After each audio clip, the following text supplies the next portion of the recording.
Graça e a paz, irmãos. Eu convido você à leitura do texto bíblico em Colossenses, no capítulo 1. Embora a nossa meditação seja apenas no versículo 6, eu vou fazer a leitura do versículo anterior, versículo 5, para podermos pegar o entendimento do nosso versículo 6, que nos diz assim: Por causa da esperança que está preservada nos céus, da qual antes ouviste pela palavra da verdade do Evangelho, que chegou até vós, como também em todo o mundo está produzindo fruto e crescendo. Tal acontece entre vós desde o dia em que ouvistes e entendestes a graça de Deus na verdade. Irmãos, ainda nós estamos aqui nessa expressão de gratidão de Paulo no início da carta. Nós já vimos Paulo agradecer a Deus pela fé, pelo amor dos crentes e também pela esperança convicta da vida eterna. E nessa última parte do seu louvor, Paulo vai expressar a alegria da recepção e da produção da palavra de Deus. Vocês já pararam para pensar como algumas ações ou até mesmo invenções transformam o mundo? Por exemplo, estava vendo sobre as linhas férreas. As linhas férreas elas começaram a existir no final, meados do século XVIII, em cerca de 1765, quando ainda os trilhos eram feitos de madeira e os vagões eram puxados por bois e outros tipos de animais. Mas o seu início, o crescimento das linhas férreas, ela trouxe uma revolução econômica, social e cultural em todo o mundo. Para ter ideia, numa inauguração da linha férrea comercial na linha de Liverpool a Manchester, em 15 de setembro de 1830, reuniu cerca de 400 mil pessoas para assistir aquele espetáculo da viagem inaugural daquela linha férrea. E de fato, até hoje nós vemos a importância do transporte por meio de vagões de trens para a economia de um país, de uma cidade e as transformações que ele traz em cada cidade pela qual ele passa. Mas aqui no nosso texto, Paulo ele vai mostrar como a palavra de Deus transformou não somente a vida dos colossenses, mas como também estava agindo em todo o Império Romano. Tinha se passado cerca de menos até de 30 anos desde a morte de Cristo e o evento ali de Pentecostes. E esse momento aqui, ele nos mostra que aquela semente que foi plantada, o evangelho que começou a ser anunciado, ele cresceu, ele se espalhou e ele transformou a vida de pessoas em todo o Império Romano. Jesus já havia falado que seria assim. Lá em Lucas, capítulo 13, versículo 20 e 21, ele conta a parábola do fermento, falando que assim seria o reino dos céus, que o reino dos céus é semelhante a um fermento que é espalhado e qual ele leveda toda a massa. Irmãos, aqui em nosso texto, Paulo fala do efeito do evangelho aqui no versículo 6. Fala que como em todo mundo está produzindo fruto e crescendo. De fato, esse é a grande ação do evangelho, produzir e crescer.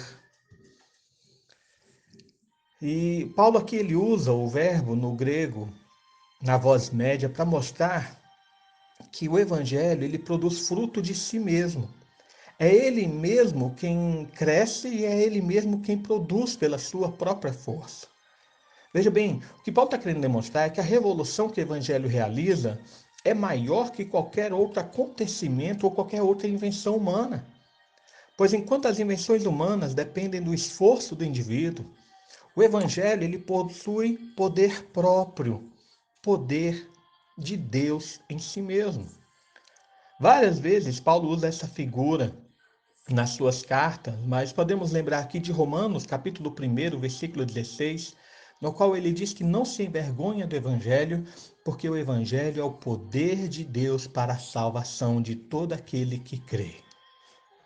Mas o fato, irmãos, é que esse evangelho, essa boa nova que anuncia a salvação através da proclamação da vida e da obra de Jesus, produz fruto nos crentes. Que frutos são esses? Nós sabemos que são essas transformações diárias, transformações constantes no nosso pensar, no nosso agir, no nosso viver. É através da recepção do Evangelho que o Espírito Santo habita em nós e assim ele então vai produzindo uma nova realidade, produzindo uma nova vida dentro de nós. Paulo expressa isso lá em Gálatas, capítulo 5, nos versículos 22 e 23, ao nos falar que o fruto do Espírito é amor, alegria, paz, longanimidade, benignidade, bondade, fidelidade, mansidão e domínio próprio.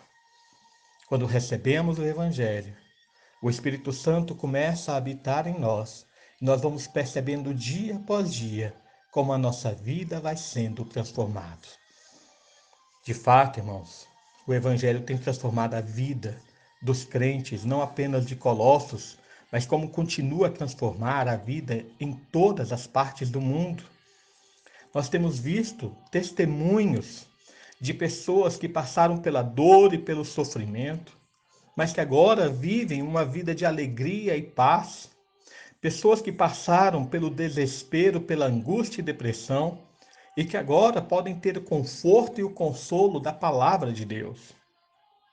Mas Paulo aqui continua falando que esse evangelho está produzindo e crescendo desde o dia em que ouvistes e entendestes a graça de Deus na verdade. Veja que é necessário ouvir o evangelho. Paulo também expressou isso lá em Romanos, capítulo 10, no versículo 17, ao dizer que a fé vem pela pregação e a pregação pela palavra de Cristo. Para que as vidas sejam transformadas, é necessário que as pessoas ouçam o Evangelho. Para que as pessoas ouçam o Evangelho, é necessário que haja pregadores, que haja anunciadores, que haja servos de Deus que estejam empenhados em anunciar esse Evangelho poderoso. É preciso que haja pessoas que tenham a alegria de transmitir a mensagem da salvação. Como dizia Charles Spurgeon, o Evangelho é como um mendigo dizendo a outro mendigo onde encontrar pão. Além disso, veja que Paulo continua falando que não apenas ouviram, mas entenderam a graça de Deus na verdade. É necessário ouvir, mas é necessário também compreender. Paulo expressa que essa compreensão do evangelho aqui dos Colossenses foi através da instrução de Epáfras, que foi o homem que provavelmente fundou essa igreja de Colossos, aqui no versículo 7. Então vejam, irmãos, que é necessário que o evangelho tenha uma orientação verdadeira. Não é apenas falar, mas falar a verdade do evangelho. É explicar as escrituras de forma fiel com seu propósito. É dizer dela aquilo que verdadeiramente foi dito. Porque existem muitos mestres, existem falsos apóstolos, existem falsos pregadores, como Paulo aqui também vai advertir nessa carta, a partir do capítulo 2, versículo 8. O evangelho precisa ser dito, mas precisa ser ensinado através da sua verdade, para que possa produzir a semente verdadeira, para que possa produzir o fruto puro e verdadeiro que é a própria palavra de Deus. Que a graça do Senhor seja sobre cada um de nós e nos ajude a divulgar essa mensagem do Evangelho que transforma as vidas e que santifica a vida das pessoas. Oremos. Pai amado, mais uma vez nós nos colocamos diante de Ti e agradecemos, Senhor, pela Tua obra em nossa vida. Pedimos pelo Teu agir em nós, pedimos para que a Tua palavra, Senhor, possa produzir um fruto maravilhoso, verdadeiro, transformador no nosso viver. Que a Tua palavra traga alegria na vida daqueles que estão passando por tristeza, que traga consolo e conforto na vida daqueles que estão passando por angústia e desespero. E traga sabedoria naqueles que precisam realmente passar pelas provas e tribulações. Vivifica, Senhor, a nossa vida pela mensagem do Teu Evangelho. Transforma-nos, tira de nós, Senhor, toda a tendência do pecado e faz-nos, Senhor, viver para a santificação. Queremos ser a imagem do Teu Filho por meio da Tua palavra. É o que, Senhor, nós desejamos e nós pedimos. Em nome do Teu Filho Jesus. Amém.